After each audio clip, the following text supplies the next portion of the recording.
کہتے ہیں اللہ پاک جو ہے یہ بڑا لجپال ہے، بہت اللہ پاک جو ہے بڑا مان رکھنے والا ہے۔ بالکل سچ آپ اس کے بارے میں جو سوچیں گے تو اللہ تعالیٰ اس کے لیے ویسا بن جاتا ہے، کیونکہ اللہ قرآن میں کہہ رہا ہے اے میرے بندے زیادہ گمان نہ کر، زیادہ گمان گناہ ہے، مگر تو جو مجھ سے گمان کرے گا میں تیرے گمان کے مطابق کر دوں گا۔ کر دیتا ہے، ہم گمان ہی نہیں کرتے، تو ہم تو بیچ میں بندے گھسیڑے ہوئے ہیں نا، مخلوق گھسیڑی ہوئی۔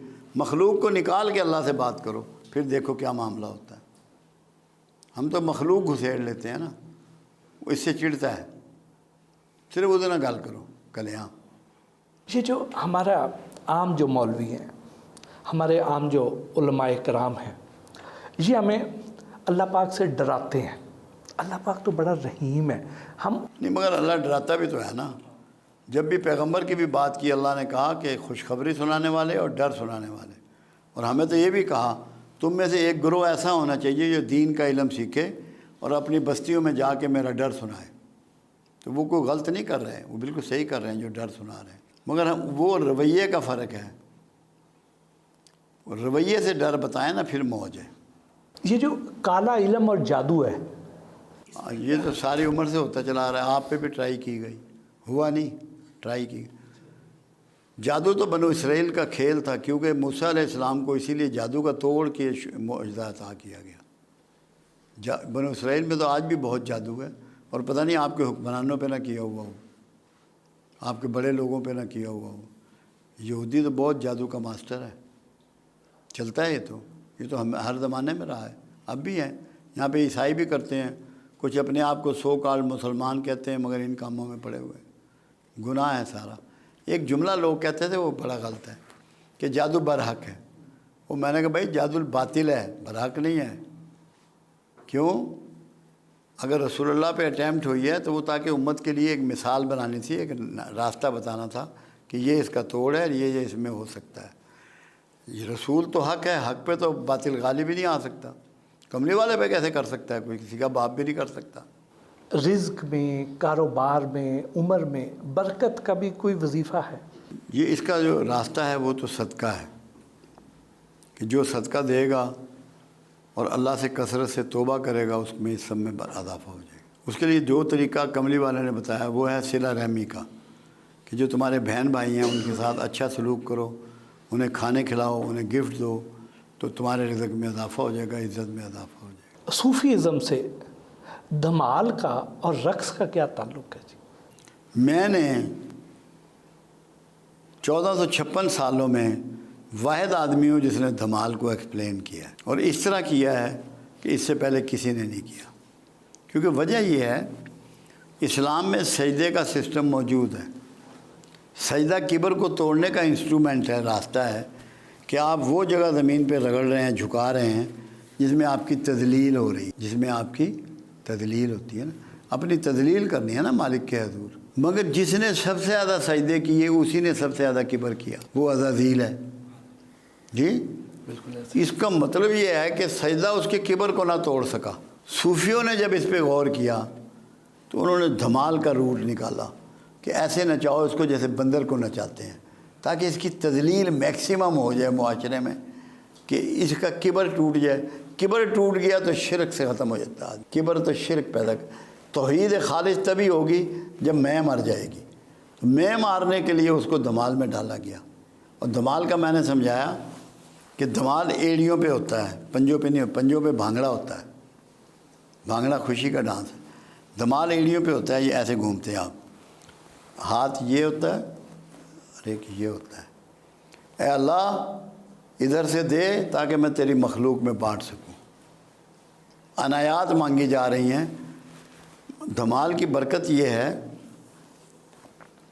میں نے پنجابی میں تھا یہ میرا لیکچر، کہ اڈی ماریاں زمزم لبدا ہے۔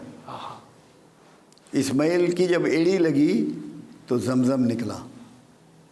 تو یہ جمال جو ہے ایڑی مارنا ہے تاکہ تمہیں آج کا زمزم نصیب ہو، فلاح نصیب ہو، صحت نصیب ہو، عزت نصیب ہو۔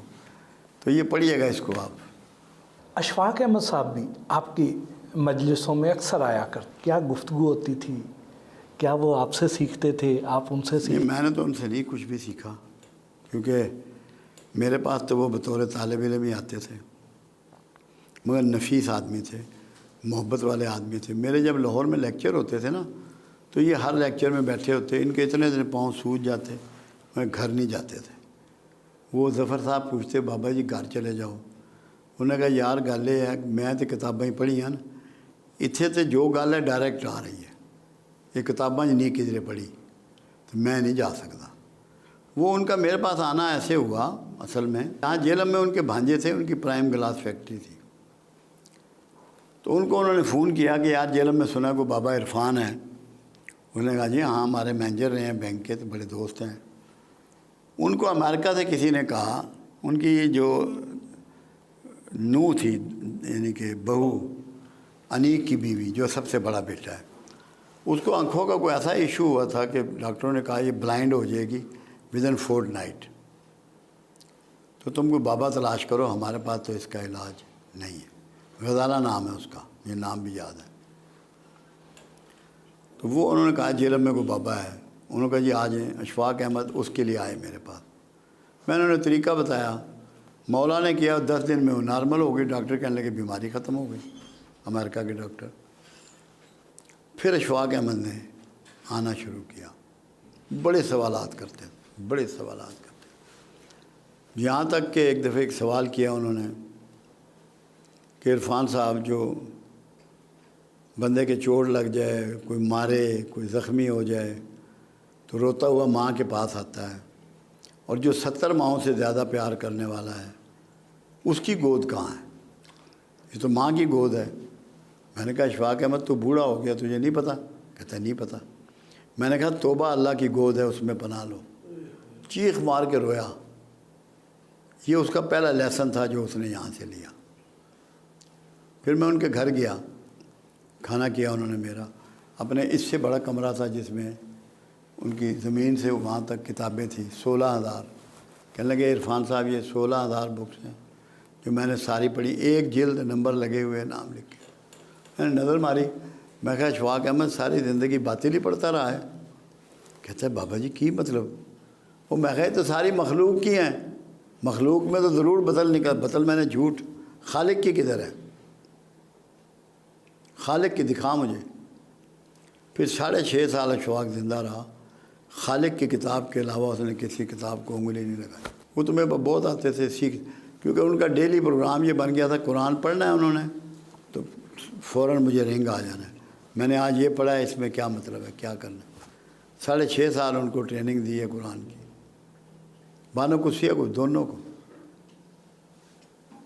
ان کی اولاد بھی میری بڑی تابعدار ہے، ادب والے لوگ تھے، میرے ہوتے ہوئے وہ کبھی زندگی میں کرسی پہ نہیں بیٹھے، دونوں میاں بیوی، کمال کا ادب تھا ان کا۔